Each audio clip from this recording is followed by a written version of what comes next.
पश्चिम बंगाल हावड़ा स्थित अमांता थाना क्षेत्र में सुलेमान अपनी बीवी नज़मा और 5 बच्चों के साथ रहता था। पांचों बच्चों में इकलौती बेटी थी शहजादी। जब शहजादी ने जवानी की दहलीज में कदम रखा तो उसके कदम बहकने लगे थे। माँ बाप और 4 भाइयों की चहेती शहजादी को अभी वे नादान समझते थे, इसलिए वह अकेली बाहर जाती तो भी उसे टोका टाकी नहीं करते थे। लेकिन शहजादी बाहर लड़कों से इश्क लड़ाती फिरती थी। उसे ऊंच नीच की कोई फिक्र न थी। माँ बाप इस सब से बेखबर थे, लेकिन पड़ोस में यह बात आग की तरह फैल गई।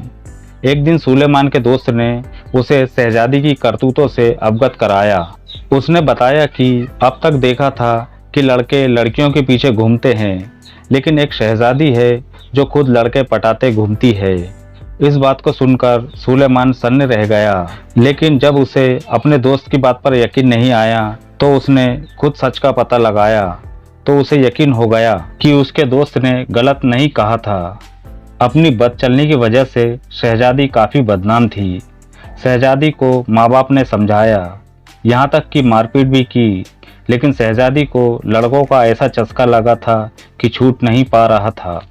तब सुलेमान के पास एक ही रास्ता बचा था कि वह जल्दी शहजादी की शादी करा दे। जल्दी ही अमांता थाना क्षेत्र के जोका गांव में जावेद खान नाम के लड़के से उसका रिश्ता पक्का कर दिया गया। निकाह के बाद शहजादी का चंचल मन ठहर सा गया। वह जावेद के साथ बड़ी ईमानदारी से रहने लगी। शादी के बाद जावेद उत्तर प्रदेश के गाजीपुर जिले में आकर रहने लगा। वह एक गैराज में मैकेनिक का काम करने लगा। वक्त के साथ शहजादी 3 बच्चों की मां बन गई। 30 साल की हो चुकी शहजादी अब भी आकर्षक थी। शहजादी के मोहल्ले में उसके घर के सामने रहने वाला लड़का सिकंदर शहजादी से 5 साल छोटा था। सिकंदर की अभी शादी नहीं हुई थी। उसका शहजादी के घर आना जाना था। वह जावेद को भाई तथा शहजादी को भाभी कहकर बुलाता था। मिलनसार स्वभाव के कारण शहजादी उससे जल्दी हिल मिल गई। घर आते जाते पता नहीं कब सिकंदर शहजादी की तरफ खिंचता चला गया। वह शहजादी को पाने के सपने देखने लगा, बावजूद इसके कि शहजादी शादीशुदा और 3 बच्चों की मां थी। जावेद दिन भर गैराज में काम करने चला जाता था।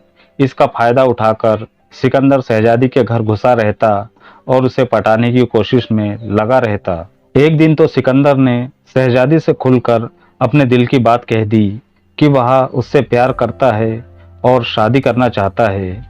वह जावेद को छोड़कर उससे शादी कर ले, वह उसे बहुत खुश रखेगा। शहजादी ने पहले तो सिकंदर की बातों को मजाक में लिया, लेकिन सिकंदर हर रोज शहजादी से अपने प्यार का इजहार करता और ये भी जताने की कोशिश करता कि उसका पति जावेद उससे प्यार नहीं करता, उसे समय नहीं देता, बात बात पर लड़ता रहता है। कहते हैं कि रोज रोज एक ही बात की जाए तो वह बात असर छोड़ती ही है। सिकंदर की बातों को भी शहजादी अब गंभीरता से लेने लगी। उसे अपने पुराने दिन याद आने लगे, शादी के पहले की मौज मस्ती वाले। शहजादी को सिकंदर की बातें अब अच्छी लगने लगी थी। सिकंदर जब शादी की बात करता तो शहजादी इस उलझन में पड़ जाती कि अगर वह जावेद को तलाक देगी तो बच्चे जावेद ले जाएगा, या अगर मेरे पास भी छोड़ता है तो दोनों ही सूरत में उसके बच्चों को सौतेलेपन का दंश झेलना ही पड़ेगा, और वह इसके लिए तैयार नहीं थी। तब उसने सिकंदर से पीछे छुड़ाने के लिए उसके सामने एक प्रस्ताव रखा कि तुम्हें शादी के बाद जो मुझसे चाहिए वह मुझसे शादी किए बिना ही ले लो, और इसके बाद मुझसे शादी का ख्याल छोड़ देना। इस प्रस्ताव को सिकंदर ने खुश होकर स्वीकार कर लिया। तब शहजादी ने एक और शर्त रख दी कि ये मौका तुम्हें सिर्फ एक बार मिलेगा, दूसरी बार के लिए मत कहना। सिकंदर ने इस शर्त को भी मंजूर कर लिया। उस समय घर में कोई नहीं था तो शहजादी ने उसे अपने कमरे में जाने को कहा, फिर खुद भी पहुंची और दरवाजा अंदर से बंद कर लिया। इसके बाद उनके बीच जिस्मानी रिश्ता बना, जिससे शहजादी इतनी प्रभावित हुई कि शहजादी ने सिर्फ एक बार वाली शर्त तोड़ दी। शहजादी मानो सिकंदर की दीवानी हो चुकी थी। उसे अपना पुराना शौक फिर से याद आ गया था। उसने अब खुद ही सिकंदर को बार बार बुलाकर रिश्ता बनाना शुरू कर दिया था। शहजादी सिकंदर की मुरीद हो चुकी थी। वह उसके बिना नहीं रह सकती थी। वह उसके साथ भाग जाना चाहती थी, लेकिन बच्चों की वजह से वह ऐसा नहीं कर पा रही थी।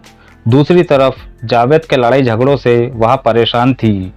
उसने फैसला कर लिया कि अगर वह जावेद को रास्ते से हटा दे तो उसके बच्चे भी उसी के पास रहेंगे और सिकंदर भी उसे मिल जाएगा। इस बारे में उसने सिकंदर से बात की और जावेद की हत्या करने की योजना बनाई। इस योजना में सिकंदर ने अपने एक दोस्त रईस गोरख को शामिल कर लिया। इत्तेफाक से रईस की भी जावेद से कोई पुरानी रंजिश थी, जिसका बदला लेने के लिए वह भी इस योजना में शामिल हो गया। योजना के अनुसार 23 अप्रैल 2020 की रात जब जावेद अपने काम से घर लौट रहा था तो रास्ते में सिकंदर और रईस ने उसे रोक लिया और शराब दिखाकर शराब पीने के लिए चलने को कहा। जावेद मना कर रहा था, लेकिन उनकी जिद के आगे झुककर उनके साथ चला गया। वे दोनों उसे सरकारी फार्म हाउस पर ले गए और एक खेत में बैठकर तीनों ने शराब पी। दोनों ने जावेद को ज़्यादा शराब पिला दी थी। जब जावेद बेसुध होने लगा तो उन दोनों ने साथ लाए तौलिए से उसका गला घोंट दिया, जिससे उसकी मौत हो गई। इसके बाद दोनों ने जावेद की जेब से फ़ोन निकाला और ईदगाह के पीछे ले जाकर तौलिया और फ़ोन छिपा दिया। इसके बाद सिकंदर ने फ़ोन कर शहजादी को सारी बात बता दी। काफ़ी देर बात करने के बाद वह अपने घर चला गया और रईस अपने घर। 24 अप्रैल की सुबह किसी युवक ने जावेद की लाश देखी तो पुलिस को सूचना दी। इसके बाद पुलिस की कार्रवाई शुरू हुई और जांच सिकंदर तथा रईस तक पहुंच गई। पुलिस ने तीनों को गिरफ्तार कर अदालत में पेश किया, जहां से उन्हें जेल भेज दिया गया। इसी के साथ शहजादी के नाजायज शौक और सिकंदर की अंधी मोहब्बत की ये कहानी यही खत्म होती है।